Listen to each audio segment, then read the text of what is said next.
আসসালামু আলাইকুম ভাই।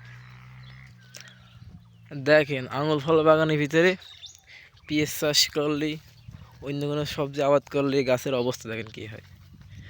এই গাছের বয়স 1 বছর, কিন্তু এই কৃষক ভাই পিঁয়াজ চাষ, রসুন চাষ করার ফলে তার গাছের এই অবস্থা এরকম হয়ে গেছে। আপনারা ভুলেও কেউ আঙুল ফল বাগানে, আঙুল ক্ষেতের ভিতরে পিঁয়াজ বা রসুন বা অন্য কোনো আবাদ করবেন না। করলে আপনাদেরও গাছের অবস্থা এরকমই হবে। দুই একটা গাছে কিছু কিছু ফল দেখা যাচ্ছে, তাছাড়া সব গাছই নষ্ট হয়ে গিয়েছে।